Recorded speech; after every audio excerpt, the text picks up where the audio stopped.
مطلب یہ ہے کہ ملتے ہوئے نظر آئے۔ تو میں آپ کی خدمت میں یہ پیش کر رہا ہوں درود۔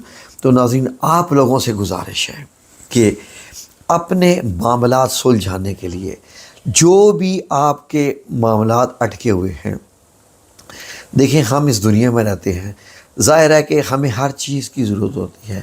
کسی کو رشتوں کی تلاش ہے، کسی کو رزق کی تلاش ہے، کسی کے اور معاملات اٹکے ہوئے ہیں، یعنی ظاہر ہے کہ ہم لوگ گھیرے ہوئے ہیں ان چیزوں میں۔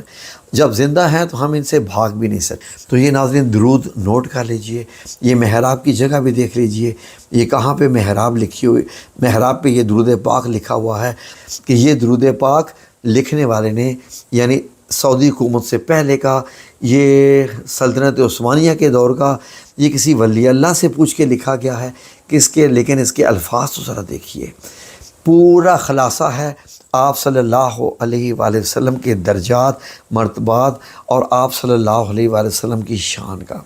جیسے میں نے آپ سب لوگوں سے پہلے بھی عرض کی تھی کہ جو الفاظ ہیں نا، اللہم صلی علی سیدنا محمد، یہ جب آپ ادا کر دیتے ہیں الفاظ تو درود پاک آپ نے ارشاد فرما دیا، آپ لوگوں کے منہ سے ادا ہو گئے یہ مبارک الفاظ۔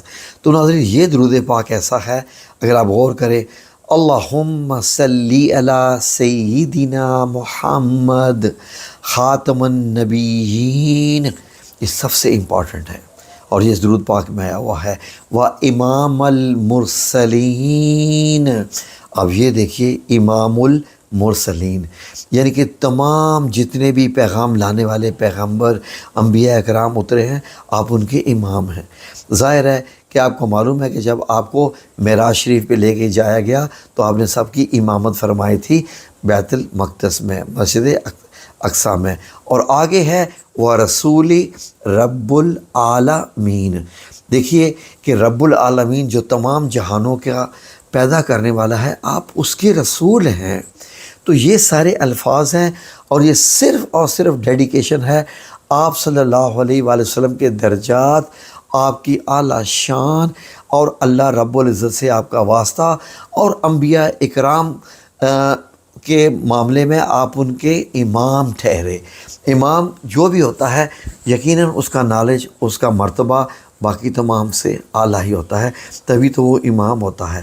تو ناظرین میری آپ لوگوں سے گزارش ہے کہ اس درود پاک کو آپ اس کا ورد کرنا شروع کر دیجئے، پڑھنا شروع کر دیجئے، اور اس کا اپنے آپ کو عادی بنائیں روزانہ رات کو سونے سے پہلے۔ ناظرین پہلے دن آپ اس درود پاک کو 10 مرتبہ پڑھیے، ٹھیک ہے جی، 10 مرتبہ پڑھیے۔ دوسرے دن سیکنڈ ڈے کو 20 مرتبہ پڑھیے، تیسرے دن تھرڈ یعنی ڈے کو 30 مرتبہ پڑھیے، اور چوتھے دن 40 مرتبہ پڑھیے، اور پانچویں دن 50 مرتبہ، چھٹے دن 60 مرتبہ، ساتویں دن 70 مرتبہ پڑھیے، اور ناظرین آٹھویں دن 80 مرتبہ اس کو پڑھیے، نویں دن 90 مرتبہ، اور 10ویں دن 100 مرتبہ۔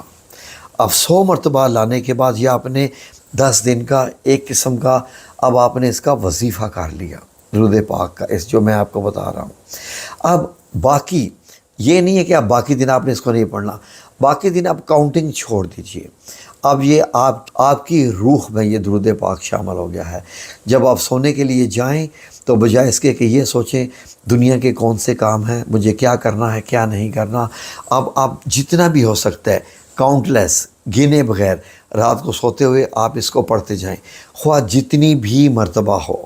آپ نے کیونکہ کاؤنٹ نہیں کیا ہوا تو بس آپ پڑھتے پڑھتے سو جائیں، ٹھیک ہے۔ اور پڑھنے سے پہلے ایک نیت کر لیں کہ اے میرے مولا کریم یا رب العزت، میں یہ درود پاک آپ صلی اللہ علیہ وآلہ وسلم کی خدمت میں پیش کرنے لگا ہوں یا لگی ہوں۔ اے رب العزت ہمارے معاملے میں آسانی عطا فرما، اور جتنی تو چاہے مجھے توفیق عطا فرما، اور اگر میں کہیں نمبروں کی یا کچھ کاؤنٹنگ میں کوتاہی رہ جائے تو اس میں تو میری مدد فرما۔ جب آپ یہ درود پاک پڑھتے پڑھتے سو جائیں گے، یقین کریں کہ آپ کے فرشتے آپ کے درود پاک کو مکمل کرنا شروع ہو جائیں گے، اور وہ بھی آپ کے نامہ اعمال میں لکھے جائیں گے۔ وظیفوں کے معاملے بڑے عجیب اور بڑے خوبصورت ہوتے ہیں۔ تو آپ لوگوں سے میری گزارش ہے کہ اس کو کیجئے اور پھر دیکھیے آپ کی زندگی میں رحمتیں اور برکتیں کیسے نازل ہوں گی، کیونکہ یہ اس جگہ پر درود لکھا ہوا ہے اور درود بھی اتھینٹک ہے بالکل، اس لیے کہ محراب النبی صلی اللہ علیہ وآلہ وسلم پر لکھا ہوا ہے، وہاں پر کوئی بھی اپنے مسلک کے مطابق کوئی چیز نہیں لکھ سکتا۔ یہ معاملے اللہ رب العزت کے سارے بڑے خاص معاملے ہیں، ٹھیک ہے جی۔ تو آپ کمنٹ سیکشن میں مجھے ضرور بتائیے گا کہ آپ کو یہ سب کچھ کیسا لگا، اور میری درخواست ہے آپ سے کہ آپ یہ ضرور کریں، جتنا آپ کریں گے اتنا ہی آپ کو اتنا فائدہ ہوگا کہ شاید I'm not sure، مجھے یقین نہیں ہے کہ کسی اور وظیفے سے آپ کو کتنا فائدہ ہو سکے۔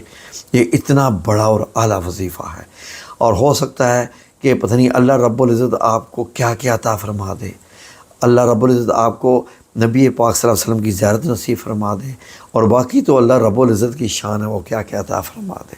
جزاکم اللہ خیر۔ اللہم صلی علی سیدنا محمد خاتم النبیین و امام المرسلین و رسول رب العالمین۔